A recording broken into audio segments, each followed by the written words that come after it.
सूरज कब दूर गगन से, चंदा कब दूर किरण से। सूरज कब दूर गगन से, चंदा कब दूर किरण से। ये बंधन तो प्यार का बंधन है, जन्मों का संगम है। হ্যালো বন্ধুরা, কেমন আছো সবাই? আশা করছি তোমরা সবাই ভালো আছো আর আমিও ভালো আছি। এই ভিডিওর টপিক কি সেটা নিশ্চয়ই তোমরা জেনে গেছো এতক্ষণে। তো আমি আজকে একটা কমিউনিটি পোস্ট দিই যেখানে কিনা তোমাদেরকে বলেছি যে প্রশ্ন করো, উত্তর দেবো, ঠিক আছে?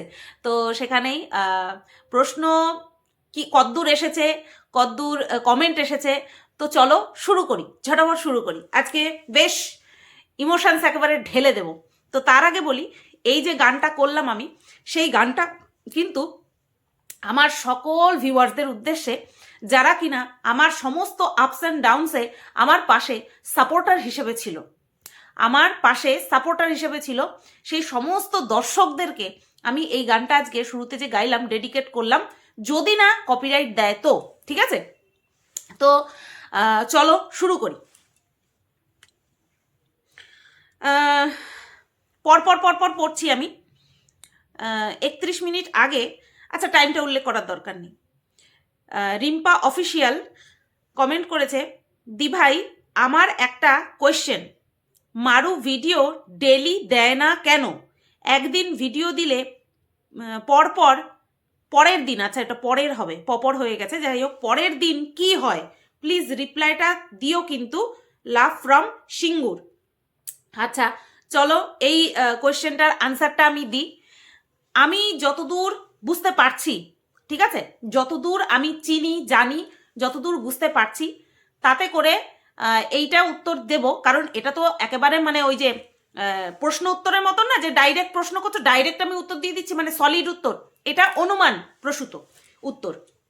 এবার তোমরা কতটা বিশ্বাস করবে, বা তুমি যে প্রশ্ন করেছো তুমি কতটা বিশ্বাস করবে, সেটা কিন্তু সম্পূর্ণ তোমাদের উপর, বা আমাকে কতটুকু বিশ্বাস করো, বা আমার অনুমানের উপর কতটা তোমাদের ভরসা আছে তার উপরে। তো মারু কেন রেগুলার ভিডিও দিতে পারছে না? মারু প্রচণ্ড পরিমাণে অবসাদের মধ্যে রয়েছে, অবসাদে ভুগছে। যতটুকু ওকে চিনি সেই পারপাসে বললাম, ঠিক আছে? ও অবসাদে ভুগছে। এরকম হয়েছিল যখন ও রানাঘাট থেকে গোবরডাঙ্গায় এসেছিল, তখনও কিন্তু যদি ওর কোনো রকম কোনো খারাপ খবর আমি ভিডিওতে দেখতাম, ধরো এই শরীর খারাপ, বা ভিডিও দিচ্ছে না, বা ওর বাড়ির সঙ্গে কোনো কিছু গন্ডগোল, এরকম যদি আমি কিছু আভাস পেতাম, আমি কিন্তু ডাইরেক্ট ফোন করতাম, ঠিক আছে? আমি ডাইরেক্ট ফোন করতাম, জেনে নিতাম যে কি ব্যাপার, কি হয়েছে না হয়েছে, শরীর ঠিক আছে তো। ইদানিংকালে যখন কিনা এরকম একটা কমেন্ট মারুর কমেন্ট বক্সে গেল যে কি শুনছি সোমনাথের একটা লাইভের পরে, যেই লাইভে সোমনাথ বলেছিল যে মারু যদি ওই ব্রেকআপের টাইমে মন্দিরার সঙ্গে থাকতো তাহলে মারুর ক্যারেক্টার খারাপ হয়ে যেত, এরকম একটা কথা মালতী মেশো বলেছিল। সেই কথাটা আমি মন্দিরাকে বলে দিয়েছিলাম, কারণ আমার নামে এরকম অযাচিত অনেক কথা, মিথ্যে মিথ্যে কথা বানিয়ে বানিয়ে ওদেরকে বলেছিল, কান ভাঙানি দিয়েছিল, ঠিক আছে? তো সেই কথাটা, সেই প্রশ্নটা যখন মারুর কমেন্ট বক্সে মারুকে করা হয়, তখন মারু রিপ্লাই দেয় সেই কমেন্টের পরিপ্রেক্ষিতে যে আমার নামে মিথ্যে কান ভাঙানি দেওয়া হচ্ছে ওদের কাছে, মানে সোমনাথ আর মন্দিরের কাছে আমি মিথ্যে কান ভাঙানি দিয়েছি। কাদের নামে? মারু আর মালতী মেশোর নামে। ওই কমেন্টটা দেখার পর আমার মনে হয়েছে যে না, ও যে অফ ক্যামেরা আমাকে বলতো যে না তোমার নামে এরকমটা বলা আমাদের উচিত হয়নি, আমার মনে হয়েছে ওটা মিনিংলেস। ওরা কোনোদিনও গিলটি ফিলই করেনি, ওরা কোনোদিনও রিগ্রেট ফিলই করেনি আমাকে নিয়ে যা যা বলেছে। তার পরিপ্রেক্ষিতে ওরা যেই আমার কাছে বলেছে, মানে মারু বলেছে, মালতী মেশো কোনো সময় বলেনি আমাকে, মারু বলেছে যে হ্যাঁ ওটা আমাদের ভুল হয়ে গিয়েছিল। তো সেটা ওরা বলে না, আই মিন ইট, আমি ভেতর থেকে বলছি, আমি অন্তর থেকে বলছি, সেটা মারু বলেনি। ওই কমেন্টটা, ওই রিপ্লাইয়ের পরিপ্রেক্ষিতে আমি বুঝতে পেরেছিলাম। তো তারপর থেকে আমার মনের মধ্যে ওর প্রতি যাই ফিলিংস ছিল আমি কাট অফ করে দিয়েছি, ঠিক আছে? তো সেই কারণের জন্য আমি এখন আর পার্সোনালি খোঁজ নেওয়ার প্রয়োজনই বোধ করি না। প্রয়োজনই বোধ করি না। আমি ভিডিওতে যতটুকু দেখি হাস্য কৌতুকভাবে আমি কিন্তু কন্টেন্ট করি, এমন না যে বিনা কারণে আমি মারুকে টানা হেঁচড়া করছি, কখনো করি না কিন্তু। আর সেটা আমার দর্শক বন্ধুরা কোনোদিন মেনেও নেবে না, ঠিক আছে? তো এই যে জিজ্ঞাসা করলে যে মারু কি হয়েছে, ভিডিও কেন দেয় না, ও প্রচণ্ড অবসাদের মধ্যে রয়েছে, ওর ভুল ডিসিশন নিয়েছে, অবশ্যই ও ভুল ডিসিশন নিয়েছে, সেই কারণের জন্যই কিন্তু আজকে এরকমভাবে ওর ভিডিওতে এরকম গাফিলতি। নতবা আমরা একটা মানুষ ভাবো 24 ঘন্টায় কত কিছু অ্যাক্টিভিটি করি, আরে বসে রয়েছি সেটাই আমি দর্শকদের সাথে শেয়ার করব, তাই না? সব সময় আমাকে কাজের মধ্যে থাকতে হবে সেটাই দর্শকদের কাছে ব্লগিং হিসেবে ব্লগিংয়ের মাধ্যমে তুলে ধরতে হবে, এরকমটা কোনো কথা নেই। আমি বসে রয়েছি, আমি ল্যাদ খাচ্ছি, আমি সেটাই দর্শকদেরকে বলবো। প্রত্যেকদিন কাজ করতে হবে এরকম কোনো মাথার দিব্যি কোনো দর্শক দেয়নি যে তুমি কেন ল্যাদ খাও, তোমাকে কাজ করতেই হবে, কাজ না করলে তুমি ভিডিও করবে না, এরকমটা তো দর্শকরা বলে দেয়নি, তাই না? আজকে এই যে আমি কন্ট্রোভার্সি করার পরিবর্তে আমি তোমাদেরকে কোয়েশ্চেন আনসার করতে বলেছি, তোমরা কি আমাকে বলবে তোমার করতে হবে না, কন্ট্রোভার্সি করতে হবে তোমাকে কাউকে নিয়ে, তুমি এইটা করতে পারবে না, তোমরা এটা বলতেই পারবে না, এটা বলার এখতিয়ারই নেই, এখতিয়ারই নেই, ঠিক আছে? তো সেই কারণে যা করছে সেটাই ক্যামেরা খুলে দেখাবে, কিন্তু সেটুকু করার জন্য মন মানসিকতা চাই। মন মানসিকতা, আমি তোমাদেরকে বলি, আমার যখন মন ঠিক থাকে না আমি ক্যামেরা হাতে নিয়ে ভিডিও করতে পারি না, এটা কিন্তু আমি তোমাদেরকে বলি। ঠিক তেমনি মারুর ক্ষেত্রেও সেরকমটাই হচ্ছে, ও প্রচণ্ড পরিমাণে অশান্তির মধ্যে রয়েছে, এটা আমার ব্যক্তিগত অভিমত, অনুমান বলতে পারো, সেই কারণের জন্যই কিন্তু ও ভিডিও দিচ্ছে না, যেটা কিনা আমার মনে হয়, নতুবা যার কিনা সাইড ইনকাম বলে কিছু নেই, ঠিক আছে? দাঁড়াও শেরু বাবাকে একটুখানি পদুটা ঢেকে দিই। যার সাইড ইনকাম বলে কিছু নেই, যার কিনা এই ইউটিউবই ভরসা, সে ভিডিও দিচ্ছে না, তার মানে বুঝতেই হবে। চলো নেক্সট দিকে যাই। কখন আসবে লাইভ? লাইভ ইপসিতাদি লাইভ জিজ্ঞাসা করেছে, লাইভে আসবো আবার 1 সপ্তাহ পর। ইপসিতাদি আবার 1 সপ্তাহ পর লাইভে আসবো, ঠিক আছে? তুমি কোথায় থাকো? আমি থাকি ঠাকুরনগর, বনগা লাইনে ঠাকুরনগরে থাকি। কমেন্টটা করেছে লাভার্স পয়েন্ট 4-9 এই অ্যাকাউন্ট থেকে। তুমি কোনো মিট আপ রাখবে এই ইয়ারে? না, আপাতত এরকম কোনো ইচ্ছে নেই। 50,000 যেদিন ক্রস হবে আমার সাবস্ক্রাইবার, মানে সাবস্ক্রিপশন লিস্ট আর কি, সেই সময় আবার মিট আপ রাখবো। একবার করেছিলাম যখন 30,000 সাবস্ক্রাইবার হয়েছিল, তখন আবার যেদিন 50,000 হবে সেই দিন আবার মিট আপ রাখবো, ঠিক আছে? আচ্ছা, সোনালী গুপ্তা, এই সোনালীদিকে আমি সোনালীদিই ডাকি, বাট আমরা যে 4 বোন রয়েছি, আমি, সোনালীদি, পায়েল আর মন্দিরা, আমাদের এই 4টে গ্রুপের 4 জনের মধ্যে মন্দিরা সবচেয়ে ছোট, তারপর পায়েল, তারপর আমি। পায়েল হচ্ছে মেক্সিকোর পায়েল 4 বোনের মধ্যে। এখন আরেক বোনও যুক্ত হয়েছে আমাদের সঙ্গে, আরেকটা পায়েল, ওর নাম যদি না নিই খেপে যাবে। তো সেই পায়েল তো মন্দিরার থেকেও ছোট, সেই পায়েল আমার থেকে তো 6 বছরের ছোট। তো পায়েল 1 হচ্ছে আমার থেকে কয়েক মাসের ছোট, আর যে কিনা মেক্সিকোতে থাকে। আর পায়েল 2 হচ্ছে তোমার আমার থেকে 6 বছরের ছোট, ঠিক আছে, যে কিনা ইন্ডিয়াতেই থাকে, তো ওয়েস্ট বেঙ্গলের মধ্যেই থাকে, আবার নর্থ 24 পরগনার মধ্যেই থাকে। যাই হোক, তো এই সব কয়েকজনের মধ্যে আমি হচ্ছি বড়োর দিক থেকে 2nd নম্বর। তো সোনালী দিকে মন্দিরা ডাকে বদ্দি, বাদ বাকি সবাই বড়দি ডাকে, আমি আর পায়েল দিদি ডাকি, যেহেতু আমরা একই এজের, আমি আর পায়েল একই এজের, আমাদের জন্মসাল 89। তো সেই সোনালী দি আমাকে প্রশ্ন করেছে, আমার প্রশ্ন, ভালোবাসার ভিত কি? ক্লিয়ার কাট আনসার হচ্ছে honesty, trust, unconditional love, every time prepare থাকা একে অপরের জন্য, একে অপরের জন্য এনি কাইন্ড অফ সিচুয়েশন, যে কোনো পরিস্থিতিতে একে অপরের পাশে থাকা। ঠিক ভুল পরে বিচার করব, আগে একে অপরের পাশে দাঁড়াবো। তারপরে যেখানে কিনা সন্দেহের গন্ধমাত্র থাকবে না, সন্দেহের গন্ধমাত্র থাকবে না, যার ভিত হবে শুধুমাত্র বিশ্বাস, বিশ্বাস আর বিশ্বাস, ভালোবাসা আপনা আপ তৈরি হয়ে যাবে। তো আমার কাছে ভালোবাসার ভিত হচ্ছে বিশ্বাস, একে অপরের প্রতি যেরকম রেসপেক্ট করব, ঠিক তেমনি চাল আর তুই চুপ কর, এরকমও থাকবে, এই অধিকারটা থাকবে, ঠিক আছে? আর হচ্ছে আনকন্ডিশনাল লাভ। আনকন্ডিশনাল লাভ মানে কোনো রকম কোনো কন্ডিশন থাকবে না যে তুই আজকে স্নান করিস নি, না। এটা জাস্ট একটা উদাহরণ দেখালাম, বললাম আর কি, জোকস অ্যাপার্ট। ভালোবাসা হচ্ছে এইরকম, তোকে যে কোনো পরিস্থিতিতে আমি ভালোবাসি, তোর যে কোনো পরিস্থিতিতে আমি তোর পাশে থাকবো। তারপরে গিয়ে তুই ভুল করছিস, ঠিক করছিস, সেখান থেকে বুঝিয়ে ভালোভাবে ভালো পথটা দেখানোর দায়িত্ব আমাদের একে অপরের। আমার কাছে ভালোবাসা মানে এই, ঠিক আছে? আমি জানি না আমার উত্তরটা অ্যাপ্রোপ্রিয়েট হলো কিনা, বাট আমার কাছে এটাই, চোখ বন্ধ করে আমি এটাই বলতে পারি। অনেস্টি, ট্রাস্ট, একে অপরের প্রতি রেসপেক্ট, একে অপরের প্রতি এমন সিচুয়েশন চলে আসবে, dash dash dash dash dash বেশি কথা বলবি না, এইরকমও বলার জায়গা থাকবে আমাদের মধ্যে।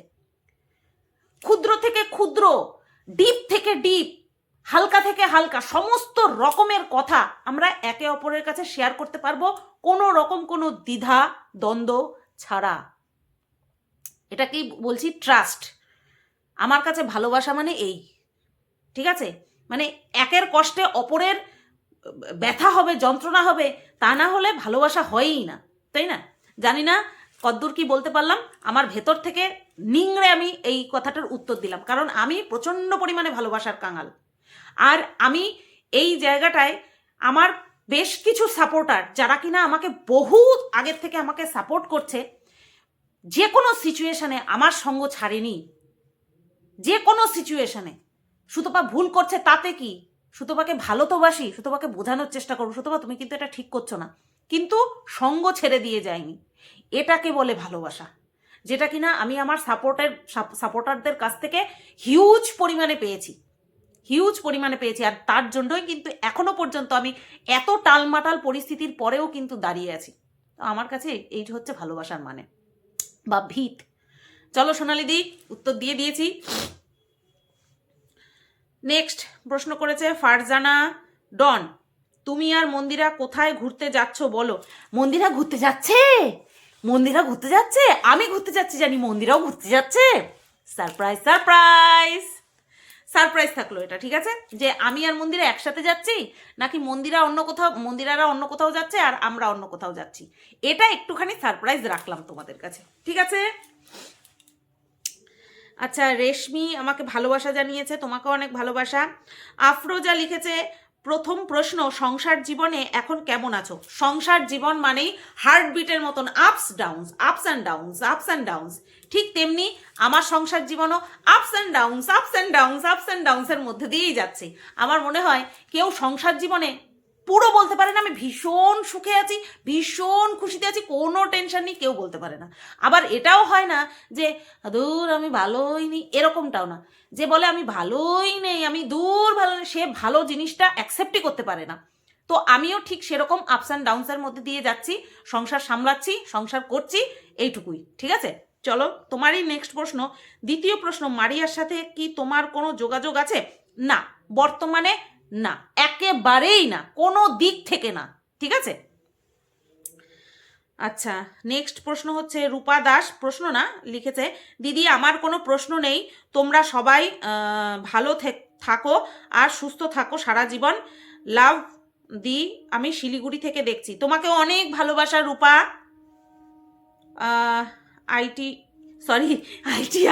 ইতি মুখার্জি দিদিভাই লিখেছে, তুমি আর মন্দিরা একসাথে ঘুরতে যাবে, তাই তো? ওটা ওই যে বললাম দিদি, সিক্রেট সারপ্রাইজ, ওটা তোমাদের কাছে সারপ্রাইজ হিসেবে আসবে, যে মন্দিরা অন্য জায়গা থেকে তোমাদেরকে বলছে এই দেখো চলে এসেছি, আর আমি অন্য জায়গা থেকে বলছি এই দেখো চলে এসেছি আমরা ঘুরতে, নাকি আমরা দুজনেই একসাথে বলছি এই দেখো বন্ধুরা আমরা সবাই একসাথে ঘুরতে চলে এসেছি। এটা তোমাদের জন্য, তোমাদের একটুখানি অপেক্ষা করতে হবে এটা জানার জন্য, ঠিক আছে? নেক্সট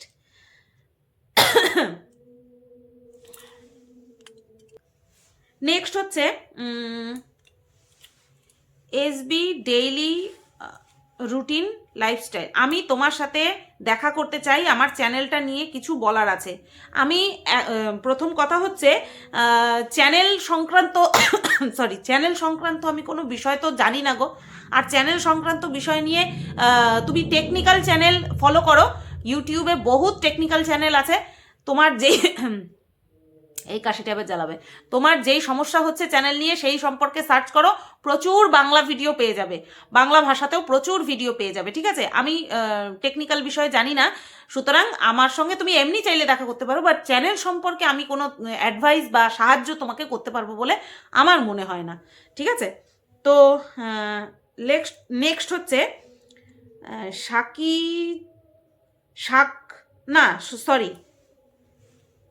স্কাজিউল হুসেইন, তোমার ওপর সান ড্যাশ ড্যাশ রাগ কেন এত?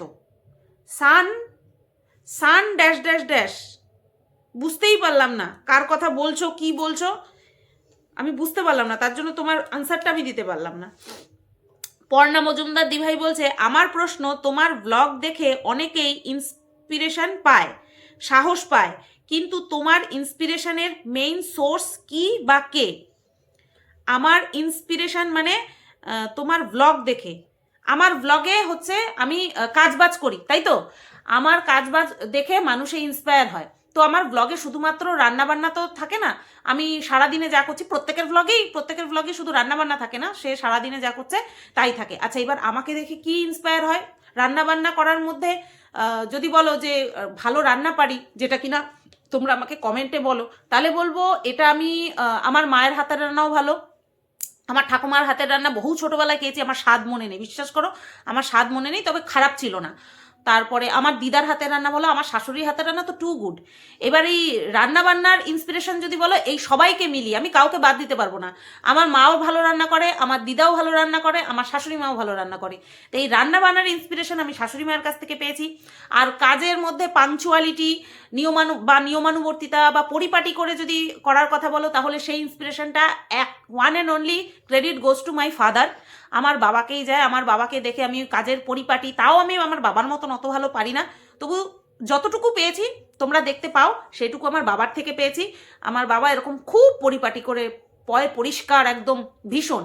আমার শুধু বডি স্ট্রাকচার আমার বাবার মতন না, আমার আব্বাব স্বভাবও আমার বাবার মতো, ঠিক আছে?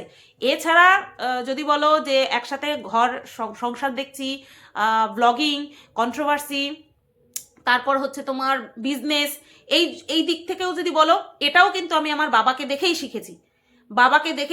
কাজের প্রতি ভালোবাসা, একনিষ্ঠতা, এটাও কিন্তু আমি আমার বাবাকে দেখেই শিখেছি, ঠিক আছে? তো ক্রেডিট গোজ টু সম্পূর্ণ এই ইন্সপিরেশন যদি বলো আমার বাবা, ঠিক আছে?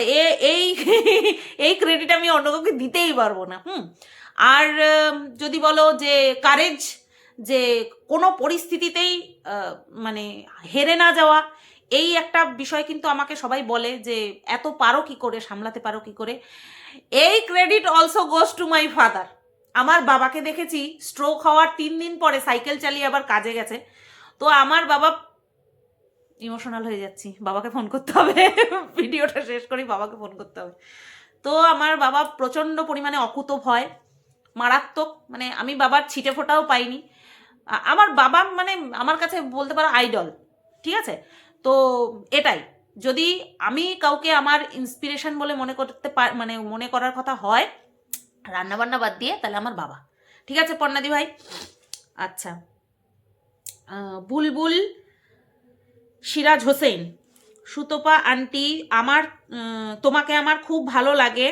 আমার নাম সিদ্দিকা আর আমার মায়ের নাম সাবেরা, আমাদের নামটা নিলাম। আমার মা তোমার অনেক বড় ফ্যান। Thank you. রোজ আমরা তোমার ভিডিও দেখি, তোমাকে খুব ভালো লাগে। Thank you so much. আচ্ছা, এবার আমার বনু প্রশ্ন করেছে, আমাকে কতটা ভালোবাসিস? বনু মানে MS ফ্যামিলির মন্দিরা। আমাকে কতটা ভালোবাসিস? আচ্ছা, আর আমরা সব দিদি বোনরা তোর জীবনে আসার পর কি অনুভূতি হয়েছে, কি কি পরিবর্তন হয়েছে? যদি হঠাৎ কোনো এক সকালে ঘুম ভেঙেই দেখিস দরজার সামনে 1 কোটি টাকা পড়ে আছে, কি করবি? প্রথম কথা, আমাকে কতটা ভালোবাসিস, এই উত্তরটা প্রথমে দিই। প্রথম যখন তুই আমার জীবনে এসছিস, কোন কন্ডিশন ছিল, কি পরিস্থিতি ছিল, সেটা সবাই ভালো মতন জানে। তো সেই সময় আমি বরাবরই বলে এসেছি এই কথাটা, যে মানুষের জীবনে যখন একটা পরিবর্তন আসে, সেটা মানে হিউজ পরিবর্তন বা মানে একটুখানি পরিবর্তন, ঠিক আছে, হালকা পরিবর্তন। তো তোর জীবনে এসেছিল এমন একটা পরিবর্তন, সেই সময়টা যেভাবে আমি তোকে পেয়েছিলাম, বা তুই আমাকে যেভাবে নিজেকে আমার কাছে এলাবোরেট করেছিলি, সেই জায়গা থেকে আমি তোকে সাপোর্ট করেছিলাম। তো সেটা শুধুমাত্র কন্টেন্ট পারপাস ছিল না, শুধুমাত্র কন্টেন্ট হিসেবেই আমি তোকে নিয়েছি এটা আমি কখনো বলবো না। সেই সময়টা আমার মনে হয়েছিল তোর পাশে দাঁড়ানো উচিত, ঠিক আছে? এইবার পরিস্থিতি তারপরে কিভাবে কিভাবে কিভাবে কিভাবে ঘুরে এসছে সেটা সবাই আমরা ভালো মতন জানি। হ্যাঁ, তোকে নিয়ে আমরা কারোর বিরুদ্ধে কখন খুব রেগে যাই, খুব আক্রমণাত্মক হয়ে যাই, এক যদি সে আমার প্রচণ্ড ক্ষতি করে থাকে, আর নয়তো যদি কাঠি করে আননেসেসারি। তো আমাদের ক্ষেত্রে সিচুয়েশনটা কী ছিল সেটা আমরা সবাই জানি। তার পরিপ্রেক্ষিতে আমার যে আউটবাস্ট, যেটা কিনা আমি এখন নিজেকে প্রচুর কন্ট্রোল করি, সেই আউটবাস্ট প্রচণ্ড পরিমাণে ন্যাচারাল একটা রিয়াকশান ছিল। আর এই যে একটা আউটবাস্ট, সেটা যে একটা সম্পর্ক, একটা সখ্যতা, একটা ফিলিংস থেকে আসে, সেটা কিন্তু খুব স্বাভাবিক। আমার ক্ষেত্রেও তাই হয়েছিল। পরবর্তী পর্যায়ে যখন আমাদের মধ্যে সব কিছু ঠিকঠাক হলো, ঠিকঠাক হওয়ার জন্য ওই যে তোদের বাড়িতে গিয়ে তুই একটা হলুদ শাড়ি পরেছিলি, ওই যে জড়িয়ে ধরার মধ্যেই সমস্ত কিছু গলে জল হয়ে বেরিয়ে গেছিল। সমস্ত কিছু, ওই যে তুই আমার জড়িয়ে ধরলি আর আমি তোর কানের কাছে গিয়ে একবার সরি বললাম, ওই জায়গাতেই সব শেষ হয়ে গেছে আমার তরফ থেকে, পুরোপুরি শেষ হয়ে গিয়েছিল। তারপরে তো এই কোর্ট কাচারি হওয়া, তারপরে প্রথমে বলি, যখন তোর সঙ্গে আবার গন্ডগোল হলো প্রথমবার,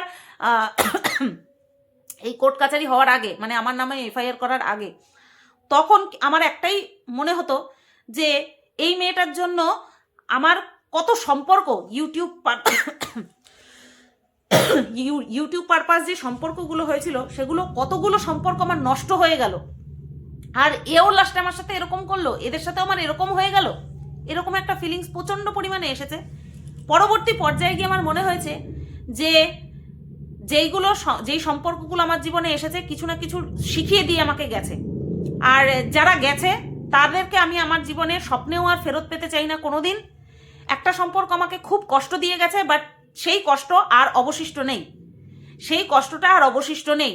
আর তার কারণ হচ্ছে তোর পরের লাইনগুলো, যে আমরা সব দিদি বোনরা তোর জীবনে আসার পর কি অনুভূতি হয়েছে।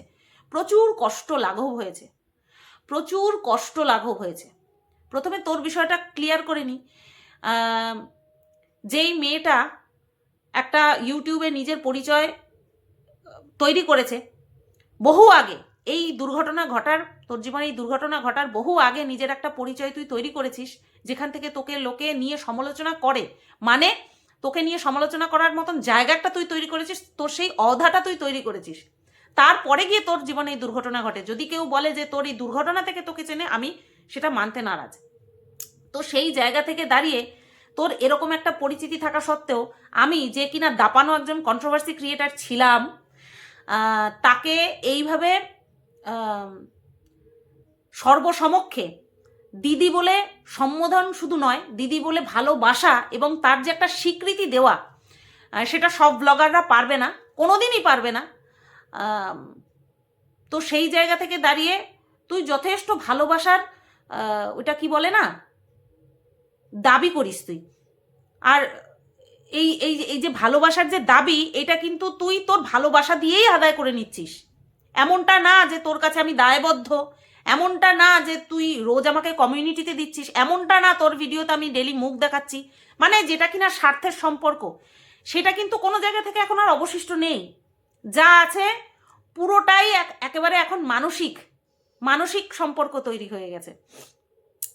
তো যে কিনা প্রতি মুহূর্তে শোনে যে যতদিন পর্যন্ত আমি তোর জীবনে থাকবো, ততদিন পর্যন্ত তোদের জীবনে গ্রহণ ছাড়বে না, ততদিন পর্যন্ত তোর অতীত তুলে তুলে তোকে পিষ্ট করা হবে।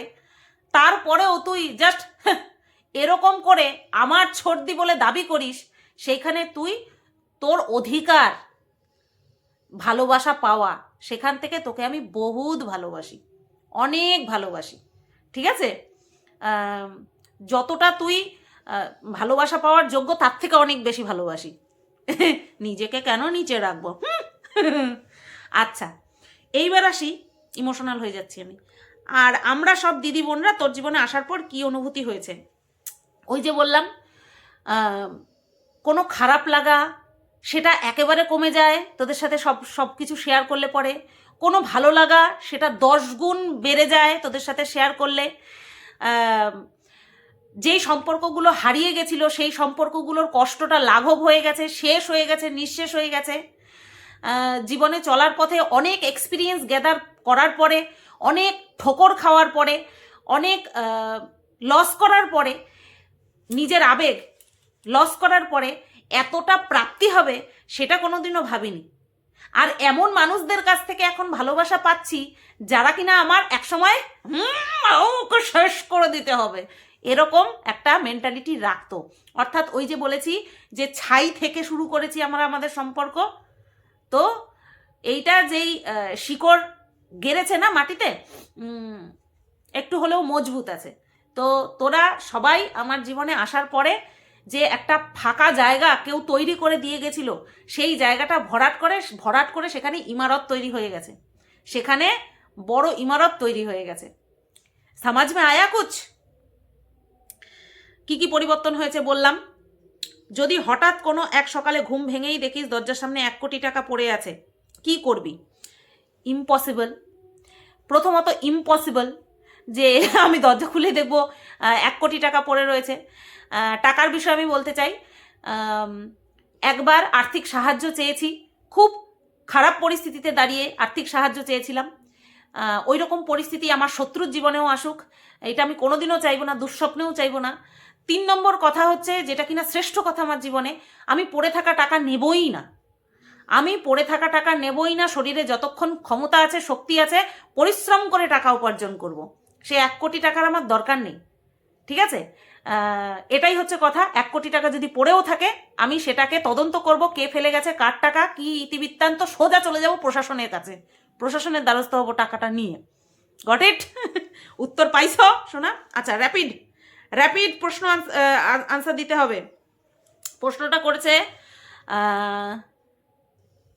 সহেলি মণ্ডল করেছে। র্যাপিড আনসার দিতে হবে। বিরিয়ানি অর ডাল ভাত? লাইক সিরিয়াসলি এইভাবে ধর্ম সংকটে ফেলোনি, তুমি তো খাদ্য সংকটে ফেলে দিয়েছো। বিরিয়ানি অর ডাল ভাত পছন্দ? আমার কাছে ইজি। শয়তানি আমার সঙ্গে শয়তানি, সহেলি আমার সঙ্গে শয়তানি। বিরিয়ানি, কারণ ডাল আমার খাওয়া বারণ। Next, Mandira or Maru? Obviously Mandira. যে কিনা বুক ঠুকে ভালোবাসা সবার সামনে স্বীকার করতে পারে, যে কিনা বুক ঠুকে বলতে পারে হ্যাঁ আমি এটা বলে ফেলেছি, আমাকে ক্ষমা করে দে, আর কোনোদিনও হবে না, যার কাছে আমি বলতে পারি সরি আমাকে ক্ষমা করে দে, অবশ্যই সে। যে বুক ঠুকে সবকিছু স্বীকার করতে পারে অবশ্যই সে। যে মুখ চোরা, যে পেছন থেকে ছুরি মারে, কোনোদিন সে নয়। চুরি অর দুল? চুরি আমি খুব একটা পড়ি না। বাড়ি অর ঘুরে বেড়ানো? বাড়ি। গান অর বর? আমার বর গান বড্ড ভালোবাসে, সেই কারণে বর। বুঝতে পেরেছো? বর গান ভালোবাসে, তাই বরকে ভালোবাসলে গানকেও ভালোবাসা হয়ে যাবে। ইয়েস, আমার সঙ্গে হবে না। ভালো থেকো দিদি, তুমিও খুব ভালো থেকো। তোমার প্রশ্নের র্যাপিড আনসার আমার এই অপশানগুলো খুব ভালো লেগেছে, আর আমার উত্তর কেমন লেগেছে অবশ্যই কিন্তু জানিও। নেক্সট হচ্ছে চিত্রা দাস, তুমি আর মন্দিরা কবে একসাথে ঘুরতে যাবে, কবে একসাথে ভিডিও পাবো, আর তোমার সবচেয়ে প্রিয় খাবার কি? উত্তর চাই কিন্তু। আচ্ছা, সবচেয়ে প্রিয় খাবার যেটা ছিল জীবনে সোয়াবিন, সেটা থাইরয়েড কেড়ে নিয়েছে আমার কাছ থেকে। সোয়াবিন শুধু লবণ হলুদ দিয়ে একটু ফুটিয়ে দিলেও আমি খেয়ে নিতে পারবো। সোয়াবিন আমার এত প্রিয়, বুঝতে পেরেছো? সেটা জীবন থেকে আমার চলে গেছে, আমি ভীষণ কষ্ট পাই, ভীষণ। আর কবে একসাথে ঘুরতে যাব? যেদিন ঘুরতে যাব সেদিনের ভিডিও অবশ্যই তো তোমরা পাবে, ঠিক আছে? আচ্ছা, নেক্সট হচ্ছে চন্দনা আন্টি, আমার কোনো প্রশ্ন নেই, তোমাকে প্রথম দিন থেকে দেখছি, এখনো দেখছি, তুমি ভালো, অনেক ভালো, তোমার সব কিছু আমার ভালো লাগে। তোমরা সারা জীবন সুখে আনন্দে থাকো, শেরুকে নিয়ে আর একটা ছোট্ট গোপাল তোমার ঘরে আসুক, এই প্রে করি। থ্যাংক ইউ চন্দনা আন্টি, তুমি অনেক ভালো থেকো। কঠিন থেকে কঠিন পরিস্থিতিতে তোমরা আমার পাশে থেকেছো, আরও থেকো, এটাই চাই। তো এখানটাই আমি আমার এই কোশ্চেন আনসার শর্ট টাইমের জন্য দিয়েছিলাম, ভিডিওটা শেষ করলাম। আমার উত্তরগুলো যারাই প্রশ্ন করেছে তাদেরকে যে উত্তরগুলো দিয়েছি, তোমাদের কেমন লাগলো অবশ্যই কমেন্ট করে জানিও। সবাই তোমরা ভালো থেকো, সুস্থ থেকো। Tata, good night, tata.